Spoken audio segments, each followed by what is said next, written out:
કોઈ દારૂડિયો જબરદસ્ત દારૂ ઢીંચીને 5-5 ગાડીઓને અડફેટે લઈ ને પછી લોકો અધમુઓ કરી નાખે ત્યાં સુધી એને ભાન ન પડે એ હાલતમાં રસ્તા પર આળોટતો હોય ત્યારે આપણે એને બહુ જ સરળ ભાષામાં સમજી શકીએ છીએ કે બીજું કશું જ નહીં પણ અમદાવાદ પોલીસની આબરૂ હતી જે ધૂળમાં રગદોળાઈ રહી હતી. નમસ્કાર, આપની સાથે હું દેવાંશી. એક બાજુ પોલીસના અનેક એવા અધિકારીઓ છે કે જે પોલીસની શાખ અને જે થોડી ઘણી વધી ગયેલી આબરૂ કે નાક છે એને બચાવવા માટે દિવસ રાત તનતોડ મહેનત કરી રહ્યા છે. એવા અનેક કર્મચારીઓ છે કે જેમની પાસે લાંચ લેવાના, ભ્રષ્ટાચાર કરવાના અનેક કારણ છે. એમનો ના પગાર વધારે છે, એટલી બધી લાઇફસ્ટાઇલ જોઈ રહ્યા છે, ઘરમાં એમની જરૂરિયાત એટલી છે અને તોય ઈશ્વરની સાક્ષીએ એ શપથ લઈને જ્યારે આવે છે એ સિસ્ટમમાં ત્યારે એ માને છે કે એમણે ખાખી પહેરી છે, એના પર ડાઘ ન લાગે એ એમનું કર્તવ્ય છે અને એટલે પૂરી કર્તવ્યનિષ્ઠા અને પ્રામાણિકતાથી પોતાના વ્યવસાયની સાથે દગો નથી કરતા. અને બીજી બાજુ અનેક એવા એ સંખ્યા એટલી મોટી છે એવા પોલીસ કર્મચારીઓની કે જે સાવ બેફામ બનીને કોઈને પણ ગમે તે રીતે છોડી દે છે અને રૂપિયાના જોરે તોલાઈ જાય છે. એ તોલાય છે ત્યારે ભૂલી જાય છે કે એ જે તે પોલીસ સ્ટેશનનું પીઆઈ, કોન્સ્ટેબલ કે કોઈ આઈપીએસ છે એ નથી તોડાતા. એ તોડાતું હોય છે આ દેશનું બંધારણ જે સમતા અને સમાનતાની વાતો કરે છે. કેટલી કમનસીબ આ દુર્ઘટના છે. અમદાવાદના બોપલ વિસ્તારમાં એક બેફામ કાર આવે છે, ઓડી ચલાવતો માણસ છે અને એ 4-5 ગાડીઓને આમ બેક ટુ બેક ઠોકી દે છે. એટલે આપણને એવું થાય કે કોઈ ઓડી ચલાવે છે, કોઈની પાસે પૈસા છે એટલે એને આરોપી જ માની લેવો કે ગુનાખોરીની પ્રવૃત્તિઓવાળો હશે એવું માની લેવું. દરેક અમીરને ચોર માનવું એ ખરેખર ગુનો છે. એવું ન થવું જોઈએ. પણ એ લોકો જ્યારે આવા કિસ્સાઓને જોઈએ ત્યારે ભરોસો તૂટતો જાય છે. એ વ્યક્તિ, એનું નામ રિપલ પંચાલ, 42 વર્ષની એની ઉંમર, એ ગાડી લઈને નીકળે છે. એ હવે એક્ઝેક્ટલી શેના નશામાં હતો એ જવાબ તો રિપોર્ટ આવે પછી ખબર પડવાની છે. પણ એ લિટરલી ગાડીઓને ઠોકે છે ને એના પછી એનો જ્યારે વિડીયો ઉતરી રહ્યો છે ત્યારે એ ભાનમાં જ નથી, એ સભાન અવસ્થામાં નથી. આ પ્રકારની પરિસ્થિતિ પેદા થાય છે અને એના પછી ખબર પડે છે કે આ જ વ્યક્તિએ 16મી સપ્ટેમ્બરે એટલે કે ખાલી 2 મહિના પહેલાં અમદાવાદના એસજી હાઈવે પર એને બિલકુલ ભાન નહોતું, એમ સર્પાકાર ગાડી ચલાવતો હતો અને પોલીસ પેટ્રોલિંગમાં ઝડપાયો હતો. ડ્રિંક એન્ડ ડ્રાઈવનો એના પર કેસ થયેલો છે, ગુનો નોંધાયેલો છે અને છતાંય એ ભાનમાં નથી આવતો. એકવાર કોઈના પર ગુનો નોંધાય એના પછી જો બીજી વાર એ જ હાલતમાં ગાડી ચલાવવાની હિંમત કરી બતાવે છે તો એનો મતલબ એ કે પોલીસ નિષ્ફળ થઈ છે. એના પત્નીની પ્રતિક્રિયા સામે આવી છે. એની પત્નીએ કહ્યું કે ભાઈ એને રિહેબિલિટેશન સેન્ટરમાં મોકલવામાં આવ્યો હતો, દારૂની લત લાગી ગઈ છે, છોડાવવાનો બહુ જ પ્રયાસ કર્યો અને જે લોકો જે ઘરમાં આ લત લાગી છે એની તો પેઢીઓ બરબાદ થઈ જાય છે.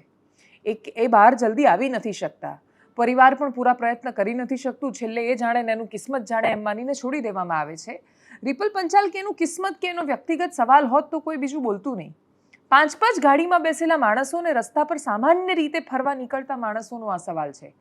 વહેલી સવારે પોતાના બાળકને એક્ટિવા પર પાછળ બેસાડીને સ્કૂલમાં મૂકવા જતી એ સ્ત્રીની સુરક્ષાનો સવાલ છે જે ખૂબ ભરોસા સાથે પોતાના બાળકને લઈ જાય છે. એને કલ્પનાય નથી હોતી કે સવારના પોરમાં આવા કોઈ બેફામ ગાડી ચલાવવાવાળા લોકો આવી જશે.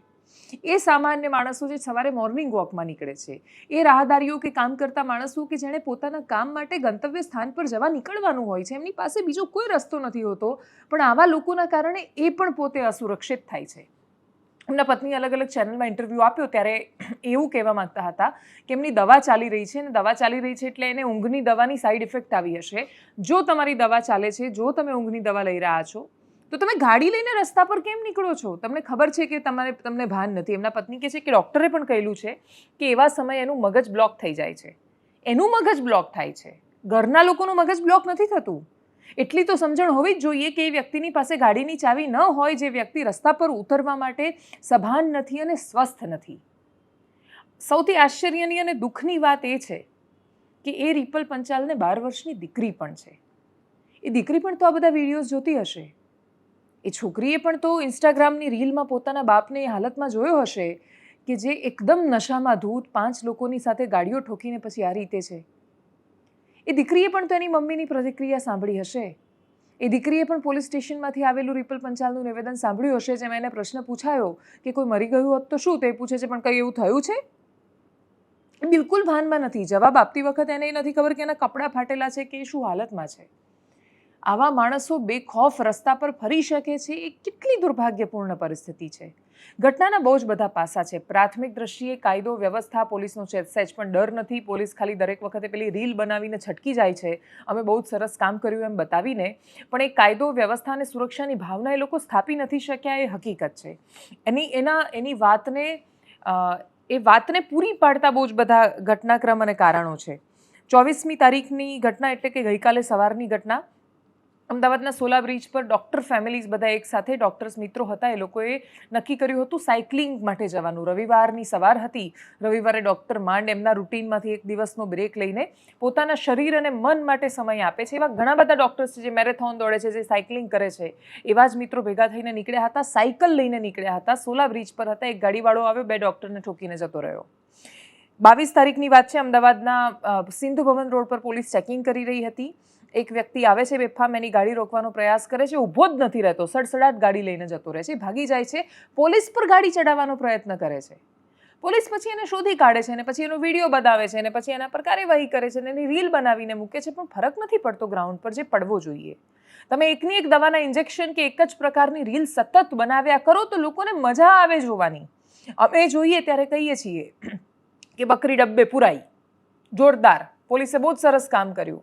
પણ પોલીસને નક્કી કરવાનું છે કે એમણે વખાણ સાંભળવા માટે કામ કરવું છે કે એમણે ફરક પાડવા માટે કામ કરવું છે. જો એ ફરક પાડવા માટેના પ્રયત્નના ભાગરૂપે આ કરી રહ્યા હોય તો એ ફરક પડી નથી રહ્યો. એટલે એકની એક દવા સતત આપ્યા પછી એની અસર તો ન થાય, ઉપરથી આડઅસરો થાય તો તમારે દવા બદલવી પડતી હોય છે. અને એ દવા બહુ જ સરળ છે. પ્રામાણિકતાથી કોણ કેટલું પૈસાવાળું છે એ જોયા વગર એ કેસની મીડિયામાં ચર્ચા થઈ છે કે નહીં, મીડિયા ટ્રાયલ એના પર થયા છે કે નહીં, સોશિયલ મીડિયામાં એ વિડીયો વાયરલ થયો છે કે નહીં, ટ્વિટર પર તમને કોઈએ પ્રશ્ન કર્યો છે ટેગ કરીને કે નહીં, એ કંઈ જ જોયા વગર, કોઈને ખુશ કરવા માટે નહીં, પણ તમારું એક કામ છે કે આખા રાજ્યની અને શહેરની કાયદો વ્યવસ્થા જળવાયેલી રહે એના માટે કામ કરો તો કદાચ ફરક પડશે. કમનસીબે પોલીસ બતાવવા માટે કામ કરી રહી છે. એટલે 2 મહિના પહેલાં જે વ્યક્તિ ડ્રિંક એન્ડ ડ્રાઈવમાં અંદર ગયો હોય, 2 મહિના પછી ફરીથી દારૂ પીને અકસ્માત કરે તો સમજવાનું કે કોઈ ફરક નથી પડતો તમારા રીલો બનાવવાથી. બધાને ખબર પડી ગઈ છે કે ત્યાં કોઈ મોટું સેટિંગવાળું હશે કે પૈસાવાળું હશે તો તમને ખરીદી લેવામાં આવશે. તમે નથી ખરીદાતા. ફરીથી યાદ રાખજો, એ કમનસીબી છે કે રાજ્યની કાયદો વ્યવસ્થા, આ દેશનું બંધારણ છે, એ ખરીદાઈ જાય છે, તોલાય છે. તરાજુમાં જે હંમેશા પૈસા હોય એ બાજુ ઢળી જાય છે. આ રીતે જ આપણે આમને આમ દેશને ચલાવતા રહીશું તો ક્યાં લઈને પહોંચીશું એ પ્રશ્નો છે. ખૂબ બધી પ્રતિક્રિયાઓ સામે આવી છે. રિપલ પંચાલ પોલીસ સ્ટેશનમાંથી બોલી રહ્યો છે. ગૃહ રાજ્યમંત્રી પણ એક્શનના ભાગરૂપે એવા સમાચાર સામે આવ્યા કે અમદાવાદના પોલીસ અધિકારીઓને તેડું આપ્યું હતું અને બોલાવ્યા હતા ગાંધીનગર. એના પછી એમના કહેવાથી કંઈક ફરક પડે અને ખરેખર એ લોકો માત્ર સોશિયલ મીડિયા કે મીડિયા માટેની ગ્રાઉન્ડ રિયાલિટી પર કામ કરતા થાય એવી અપેક્ષા રહેવાની છે. સાંભળીએ.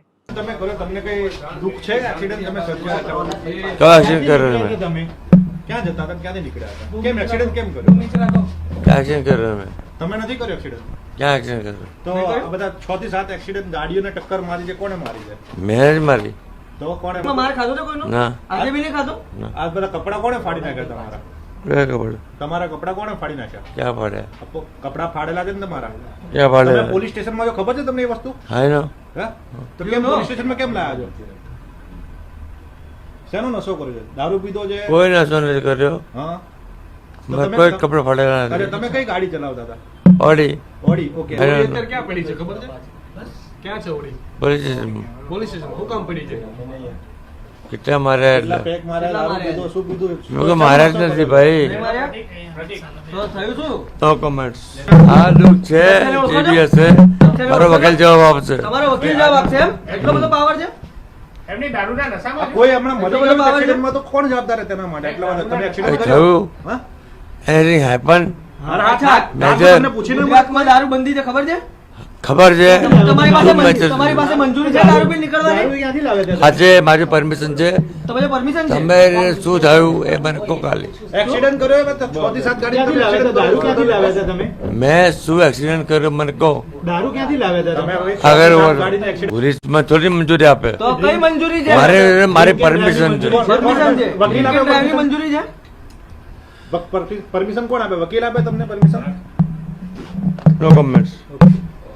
આજે મારા માટે તો એકદમ શોકિંગ થઈ ગયું, કારણ કે હું સવારના દર્શન કરવા નીકળી હતી મહુડી, ત્યારે એકદમ ન્યૂઝ આવ્યા કે મેં જોયું આ ફોનમાં કે આવી રીતના એક્સિડન્ટ ને આ બધું થયું, એટલે આઈ વોઝ ઓલ્સો શોક કે શું થઈ ગયું એકદમ. પણ રિપલભાઈને ક્યારની કેટલા ટાઈમથી he is going through this mind ની બધી દવાઓ એમની ચાલી રહી છે. He is not in good health, એટલે એમની હેલ્ધી માઇન્ડમાં કેટલા લગભગ 1.5 યરથી બધી મેડિસિન્સ આર ગોઈંગ ઓન. એટલે સવારના મે બી એને મેડિસિન્સ લીધી અને એકદમ એને અસર થઈ અને એમાં મને લાગે છે આ થયું છે. એમનું દારૂ તો પીવાનું છે પણ ગઈકાલથી લાગતું નથી, અત્યારના પણ એમાંથી કોઈ સ્મેલ નથી આવી રહી, એટલે મે બી આ દવાની જ અસર છે જે હદે એમને ઇફેક્ટ થાય. અમે લોકો જોડે જ હતા, અમારું ગ્રુપ હતું, અમે લોકો ત્યાં હાઉસ ઓફ મકીબામાં સરસ ડિનર કર્યું, બધા જોડે જ હતા. પછી રાતના હું મારી ડોટરને લઈને ઘરે આવી, એ થોડું કોફી પીવા ગયા હતા અને પછી આઈને સુઈ ગયા હતા અને સવારના આ બધું થયું. ખાલી એક જ બાજુ કાટ લાગ્યો હોય તો તમારે ફોકસ સાથે એ કાટ સુધારવાની જરૂર હોય, પણ આપણે જો માણસાઈ પર જ ડાઘ અને કાટ લાગી જાય તો ક્યાં જઈશું સુધારવા માટે. ઘટના પાટણની છે. ધારાસભ્ય કિરીટ પટેલનો આરોપ છે અને એમનું કહેવું છે કે નિષ્કા હોસ્પિટલ અને ત્યાં એક ડૉક્ટર હતો, સુરેશ ઠાકોર એનું નામ, પછી ખબર પડી કે તો ડૉક્ટર જ નથી, બોગસ ડૉક્ટર છે. બોગસ ડૉક્ટર, બોગસ માણસને એણે ભેગા થઈને શું કર્યું તો કે સંભવતઃ 10 જેટલા બાળકોને વેચી માર્યા. નવજાત શિશુ જે હોસ્પિટલમાં સારવાર માટે આવે છે, એક નિષ્કા હોસ્પિટલનો એક કેસ જેના પરથી આખી વાત સામે આવી. 1,20,000 બાળકનો સોદો કરવામાં આવ્યો હતો. બાળક આઈસીયુમાં હતું, નિષ્કા હોસ્પિટલમાં સારવાર લઈ રહ્યું હતું. પાટણમાં આવેલી આ હોસ્પિટલ છે, ત્યાંથી બાળકને ઉઠાવી લીધું. એક દંપતીને પહેલાં 51 રૂપિયા ટોકન, પછી 51,000 રૂપિયા, અને પછી કહ્યું કે બર્થ સર્ટિફિકેટમાં જ તમારું નામ લખાવી દેવાનું છે, એટલે તમારે એડોપ્ટેશનની મગજમારીમાં કે તમે એડોપ્ટ કર્યું છે તો એ દત્તક લેવાની એક પ્રક્રિયા છે, અને જે સરકારી ધોરણે તમે એ પ્રક્રિયા કરવા જાઓ તો એ બહુ લાંબી પ્રક્રિયા છે, તો તમારે એમાં ન પડવું પડે, એટલે હું ડાયરેક્ટ બર્થ સર્ટિફિકેટ તમને આપી દઉં છું. એવા કેટલાય મા બાપ છે, એવા કેટલાય પતિ પત્ની દંપતી છે કે જેને સંતાન નથી. એ બાળક માટે ઝંખે છે. એમણે દિવસ રાત એક કર્યા છે, એમણે બની શકે એટલી માનતાઓ માની છે, એમણે હોસ્પિટલના ચક્કર ખાઈ લીધા છે, પણ એમને સંતાન નથી. અને એટલે જ સંતાન માટે ઝંખતા મા બાપ એ આવા જે લેભાગુ માણસો છે કે લૂંટારા છે, એ લોકો માટે સૌથી સરળ ટાર્ગેટ હોય છે. એ લિટરલી બાળકોને વેચી મારે છે. રાજસ્થાનના ડુંગરપુર પાસેનો પણ એક કિસ્સો સામે આવ્યો હતો થોડા સમય પહેલાં. એ લોકો પણ 20,000માં 21,000માં એકદમ જન્મેલું બાળક છે એ વેચી દે છે, અને બની શકે તો 1 મહિનાની અંદર જ એ બાળકને વેચી દે છે, જેથી એ બાળક બીજું કંઈ એને યાદ ન રહે. અને જે ખરીદવાવાળા લોકો છે એ પણ એવું પ્રિફર કરે છે. વચ્ચે એજન્ટનું બહુ મોટું કમિશન હોય છે. એટલે બાળક એ ઈશ્વરનો આપેલો સંદેશ છે. એ ભરોસો બતાવે છે સૃષ્ટિ પર કે માણસ, મને હજુ એ તારામાં ભરોસો છે, એટલે જો તને હું આ પ્રજનનના સ્વરૂપે બાળક મોકલી રહ્યો છું. અને એ બાળકની જ્યાં લે વેચને સોદાઓ થવા માંડે ત્યાં આપણે શું અપેક્ષા રાખીશું? આ કિસ્સામાં એ દંપતીને આઈસીયુમાંથી કાઢીને બાળક આપી દીધું. એ લોકો ઘરે લઈ ગયા, 50,000 કે 51,000 રૂપિયા આપી દીધા હતા. પછી ફરીથી બાળક બીમાર પડ્યું, માથું એનું મોટું થઈ ગયું, મગજમાં પાણી ભરાયું, હોસ્પિટલમાં દાખલ કર્યું, ત્યારે ખબર પડી કે બીમાર બાળક આપી દીધું છે. એમણે જઈને કહ્યું કે હવે પાછું લઈ જાઓ, બીમાર છે તો અમારે નથી જોઈતું, પૈસા પાછા આપો. 30,000 જ પાછા આપ્યા. પેલાને ખબર પડી કે છેતરાયા છે. ભાઈ હોસ્પિટલ પોલીસ સ્ટેશન ગયા ત્યારે ખબર પડી કે જેને ડૉક્ટર સમજીને જેની પાસે આ બધી ડીલ કરી રહ્યા હતા, એક તો એ ડૉક્ટર હતો જ નહીં. સુરેશ ઠાકોર એનું નામ છે, અને પોતાની ફેસબુક પ્રોફાઇલમાં કે પછી ઇન્સ્ટાગ્રામ પર ભાજપના નેતાઓ સાથે ફોટો મૂકવાના, એટલે એવું સમજવાનું એ વિસ્તારમાં કે આ તો બહુ પહોંચેલી માયા છે, નાના તો તાર. અને અહીંયા ગુજરાતમાં તો એટલી ફેશન થઈ ગઈ છે કે દર બીજું માણસ એવું કે આના તાર તો સીધા પ્રાઇમ મિનિસ્ટર સાથે જોડાયેલા છે. એટલે ગામનો સરપંચ એવી ટણી કરે કે મારે પ્રાઇમ મિનિસ્ટર સાથે જોડાણ છે. ગામમાં સૌથી વધારે લુખ્ખાગીરી કરતો માણસ છે એ પણ એવી ટણી કરે કે મારે તો પ્રાઇમ મિનિસ્ટર સાથે તાર જોડાયેલા છે. એટલે આટલી ખરાબ દુર્દશામાં એક બાજુ એક પોલિટિકલ પાર્ટીના સિમ્બોલનો ઉપયોગ કરીને બની શકે એટલા બેફામ પોતાના પ્રયત્નો કરવાના, બાળકોના સોદા થવા માંડે અને હોસ્પિટલમાં ડૉક્ટરના નામે થાય અને ડૉક્ટરો હાથ ખંખેરીને ઊભા થઈ જાય કે ભાઈ લે, અમને તો ખબર જ નહોતી. તો આનાથી વધારે માણસાઈ ક્યાં મરવાની હતી? પાટણની ઘટના છે. ધારાસભ્ય કિરીટ પટેલે શું કહ્યું સાંભળીએ. આ બાબતે જે તપાસ ચાલી રહી છે એ ઢીલી નીતિ રાખવામાં આવી રહી છે. ખરેખર જે મોટા માથાઓ છે એને દૂર રાખવામાં આવી રહ્યા છે. અને છેલ્લા 10 વર્ષથી આ વ્યક્તિ આઈસીયુ ચલાવતો હોય, મલ્ટી સ્પેશિયાલિટી હોસ્પિટલ ચલાવતો હોય, જે વ્યક્તિ ધોરણ 10 પાસ છે એ 10 વર્ષથી પાટણ જિલ્લાની અંદર આવું બોગસ દવાખાનું ચલાવતો હોય, લોકોના આરોગ્ય સાથે, લોકોના જાનમાલ સાથે, લોકોના જાન સાથે જે લોકો ગંભીરતાપૂર્વક રાખ્યા સિવાય લોકોના આરોગ્ય સાથે ચેડા કરતા હોય. શું પાટણ જિલ્લાના વહીવટીતંત્રને, પાટણ જિલ્લાના આરોગ્ય તંત્રને, પાટણ જિલ્લા પોલીસને, એસઓજીને કે એલસીબીને આ બાબતની ખબર નહીં હોય? અને આ બાબતે તાત્કાલિક સીટની રચના કરવી જોઈએ. મને જે પ્રમાણે માહિતી મળી છે એ મુજબ 10થી વધુ બાળકોનો વેપાર કરવામાં આવે છે. જો એ બાળક દીકરી હોય તો એના 5 લાખ રૂપિયા અને દીકરો હોય તો 10 લાખ રૂપિયાથી વધુની રકમ લઈ અને આ જે ગંભીર પ્રકારનું સામાયિક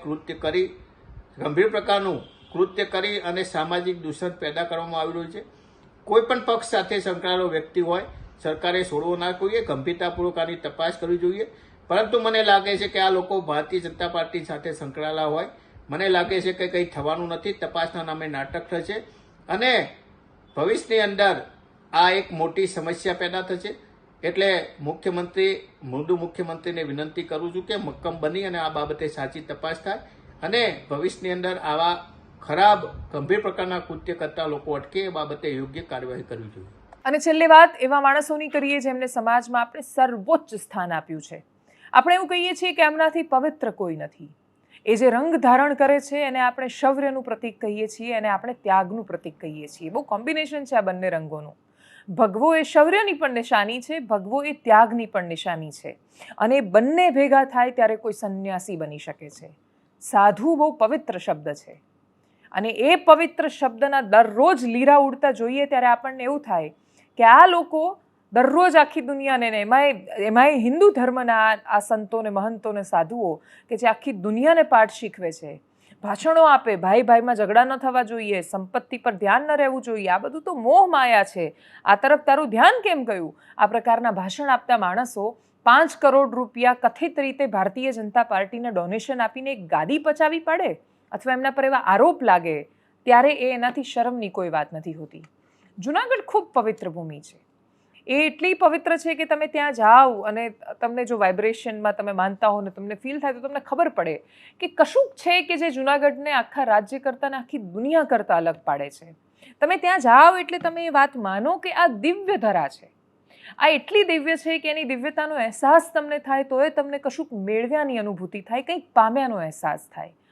એટલે ત્યાંના શ્વાસમાં જો કંઈક પામ્યાનો અહેસાસ છે તો પછી ગિરનારના માતાજીના મંદિરના મહંતની ગાદીમાં આ લોકોને શું પામી લેવાનું છે કે આટલું ઝઘડી રહ્યા છે?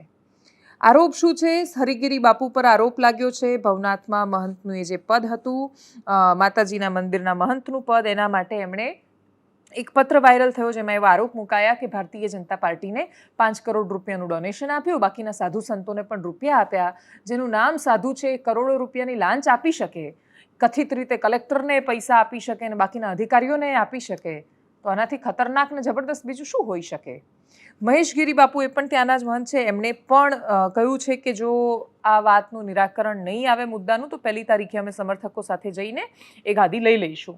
આ મામલે બહુ જ બધા લોકો પ્રતિક્રિયા આપી રહ્યા છે. કોઈ કહી રહ્યું છે કે એ ફિંગરપ્રિન્ટ્સનો ખોટો ઉપયોગ કરવામાં આવ્યો છે. આ મુદ્દો એટલો બધો જૂનાગઢમાં ચર્ચાનો વિષય બન્યો છે કે ચારેય બાજુ આ પ્રકારની ચર્ચા આનાથી દુર્ભાગ્યપૂર્ણ બીજી કોઈ પરિસ્થિતિમાં જઈ જ ન શકે એ પ્રકારની સ્થિતિ છે. ગિરીશ કોટેચા છે ભારતીય જનતા પાર્ટીના નેતા, એમણે પણ આમાં પ્રતિક્રિયા આપી છે. મહેશગીરી બાપુ પણ બોલી રહ્યા છે. બાકીના બહુ જ બધા લોકો છે જે આરોપ પ્રત્યારોપ લગાવી રહ્યા છે. એ સિવાય અન્ય સંપ્રદાયો પણ આ મામલે ટીકા ટિપ્પણી કરી રહ્યા છે. આ પહેલી વાર નથી કે સાધુ સંતો આ રીતે ચર્ચામાં આવ્યા હોય. કમનસીબે લોકો ચર્ચામાં જ આવા નિવેદનોના કારણે આવે છે અને એમને ચર્ચાઓમાં રહેવાના શોખ પણ જાગ્યા છે. એટલે આપણે એવું કહેતા હતા એક સમયે કે ધર્મ સત્તા એ રાજસત્તાની પણ ઉપર હોય અને એ રાજસત્તાને દિશા દેખાડે કે દેશ કેવી રીતે ચલાવવાનો છે. હવે ધર્મસત્તા રાજસત્તાની ચરણચંપી કરી રહી છે અને રાજસત્તાને પણ એ કેવી રીતે 5 કરોડનું ડોનેશન આપીને, જો આ વાત સાચી હોય તો, કે 5 કરોડનું ડોનેશન આપીને આપણે એક ગાદી મેળવી શકીએ, આ પ્રકારની વાતો જ્યારે ચર્ચામાં આવે છે જાહેરમાં, અને તમે એને ચર્ચામાં આવવી એ પ્રશ્ન નથી. તમે એની ચર્ચા શું કામ કરી રહ્યા છો કે આ બતાવી શું કામ રહ્યા છો, મૂળ વાત કે પ્રશ્ન એ છે જ નહીં. આવું થઈ શું કામ રહ્યું છે એ મૂળ પ્રશ્ન છે. ત્યાંથી જે પ્રતિક્રિયાઓ સામે આવી, સાંભળીએ. इसमें शायद जो चल रहा है बेबुनियाद असत्य पूरी तरह से आपने बाबू आज लेटर की बात से तो लेटर साहब लेटर जो है आपको जो सत्य होगा, जैसे अखाड़ा और जांच करेगा साहब, लिख के दिया जाएगा कोई मेरा उसमें कहीं से कहीं तक लेटर में 420 फ्रॉड किया गया है, बापू सख्त में एक गुनहगार तारीख को जो अल्टीमेटम दिया उस बारे में क्या कहेंगे? 1 तारीख का जो भी मतलब कह सकते हैं, क्योंकि इस तरीके से देश कानून से चलता है, नहीं कानून से चलता है। ऐसे कहीं कुछ कब्जा करने से कहीं कुछ होता नहीं। ये बड़े घुड़की बापू आप जय प्रेस हिंद। बुलेट रखेंगे बापू। काउंटर में कुछ कहेंगे? अभी मैं अपने बात करेंगे, अभी सबसे राय बात करेंगे, अभी इंद्र भारती जी से और यहाँ के महात्माओं से वार्तालाप कर कोई निर्णय लेता है। ધનસુખગીરી બાપુ વયા ગયા પછી ભવનાથમાં હરેક જગ્યાએ ભંડારા થવા જોઈએ, એને બદલે આખા દેશની અંદર આ મારી જગ્યા છે ને મેં લખાણ લખી લીધું ને આ કે હું મારો ચેલો બેહાડી દઉં, આ શોભતો નથી. તમને માત્ર માણસો પગે લાગે છે ભગવા કપડાં જોઈને. તમારામાં એવડી આસ્થા હોવી જોઈએ કે તમારી અહીંયા આવે ને પગે લાગે ને તેના કુટુંબનું સારું થઈ જાય, કલ્યાણ થઈ જાય. માણસો દૂર દૂરથી દર્શન કરવા શું કામ એને આવે છે? અને રવેડી ટાઈમે તો દઈ આવે. ખરેખર તો એ જે 10 લાખ માણસો બેઠા ને એના દર્શન કર્યો ને તો એ ઘણું છે. મારી ફરીને બે સંતોને રિક્વેસ્ટ છે કે મહેરબાની કરીને એના કુટુંબનાને પૂછો, આખું કુટુંબ આત્મવિલોપન કરવાની આપે, ક્યાં સુધી એની હાલત થઈ હશે? 50 વર્ષથી ને જેણે સેવા કરી તમે કોઈથી ખબર કાઢવા નથી ગયા, એનો હાલવાલ નથી પૂછવા ગયા, અને છતાં તમારે તાત્કાલિક કબજો લઈ લો. અંબાજી જ્યારે રોપવે બન્યો પછી આવક ખૂબ ન્યા થાય છે, તો એ તમારે એ જગ્યાને જઈને શું કરવું છે? હું બે સંતોને અને જુનાગઢને એટલું હરેક બદનામ થયું છે. કોઈ પણ વિવાદ આવે, તમારો ક્યારેય પણ સ્વામી મંદિરનો ક્યાંય વિવાદ આવતો હોય, એ ગરીબ માણસો તમારી અહીંયા 10-10, 15-15 રૂપિયા ધરીને શું કામ જાય છે?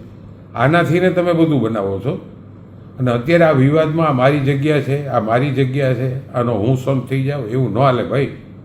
તમને પગે લાગવે જ માત્ર ભગવા કપડાથી, અને તમારી કામગીરી ક્યાંય વિવાદમાં જ ન આવવા જોઈએ. એક પણ હું તો એમ કહું કે નો સ્વામી મંદિર ના કોઈ સાધુ સંતો, કે નો ભવનાથ ક્ષેત્રના, કે નો ઇન્ડિયા આખાના સાધુ સંતો જમીન કે મિલકત માટે તો ક્યારેય પણ વિવાદમાં ન આવવા જોઈએ. સનાતન ધર્મની ગરિમા ન જળવાતી હોય ત્યારે તમે તારે ગમે એ કરો એ બરાબર છે, પણ આમાં તમે આની જગ્યા હું લઈ લઉં, આની હું જગ્યા લઈ લઉં, આ શોભે છે? નાનામાં નાના છોકરાને, નાના નાના માણસોને પણ ખબર છે. અને ખરેખર ધનસુખગીરી બાપુ પાછળ જે રીતે બધાએ ભજનો કરવા જોઈએ અને ભંડારા કરવા જોઈએ, એને બદલે એની જગ્યાનો કબજો લેવા ગયા, આ ખરેખર વ્યાજબી નથી થયું. હું મારો સ્પષ્ટ મત આપું. હજી પણ એવું જ કહું છું કે તમે લોકો 2 જણા એના કુટુંબને જઈને મળો, ને એના કુટુંબની જે ઈચ્છા હોય, ખરેખર કોણ વારસદાર છે, ઘણે કોઈને 50-50 વર્ષથી સેવા કરી, એનો જેમાં હક છે. ફરીને બધા 2 સંતોને હું હાથ જોડી નમ્ર વિનંતી કરું કે આ વિવાદમાંથી નીકળી જાઓ. આખો દેશ અને ખાસ કરીને જુનાગઢ ખૂબ બદનામ થયું. રિયલ બાવાજી અમારા ધનસુખગીરી બાપુ જે પીર બાવા હતા, એમના ગાદી માટેનો જે અત્યારે વિવાદ ચાલી રહ્યો છે, આ વિવાદ વાસ્તવિકતામાં હોવો ન જોઈએ. કારણ કે પૂજનીય સંતના ગાદી તરીકે એમના વારસદાર શ્રી દુષ્યંતભાઈ, જે એને બચપનથી નાનપણથી જ સેવા પૂજા કરેલી છે, અને એ જગ્યાનો હક માટે જે અત્યારે લડાઈ ચાલી રહી છે, આ લડાઈ શા માટે? અને આ લડાઈ એટલા માટે ન હોવી જોઈએ કે આ ગાદી ઉપર માત્ર ને માત્ર દુષ્યંતભાઈનો જ હક છે, અને દુષ્યંતભાઈ ત્યાં સેવા પૂજા કરે એવી અંતરાત્માથી અમારા દશનામ ગોસ્વામી સમાજની લાગણી છે. અને આવું થાય એના માટે હું આ અમારા સમાજ સાથે જોડાયેલો છું. અને સમાજની જે મિટિંગ છે એ આ બાબતની મિટિંગ સંપૂર્ણ રીતે અમારે મળેલી છે, અને આ બાબતમાં દુષ્યંતભાઈ ગાદી પર બેસે એવી અમારા અંતરાત્માથી ઈચ્છા છે. એનાલિસિસમાં અત્યારે બસ આટલું જ. જો આપ અમને યુટ્યુબ પર જોઈ રહ્યા છો તો સબસ્ક્રાઇબ કરો, ફેસબુક પર જોઈ રહ્યા છો તો ફોલો કરો, અમારા વિડીયોને શેર કરો, અને જો દેશને ખૂબ બધો પ્રેમ કરો છો, ખૂબ ગૌરવથી લખો છો, પોતાની જાત નેશનાલિટીની બાજુમાં ભારતીય આપણે ઓળખાવીએ છીએ પોતાની જાતને, આ ધરતીને વંદન કરીએ છીએ, તો એને દૂષિત ન કરીએ, ગંદુ ન કરીએ.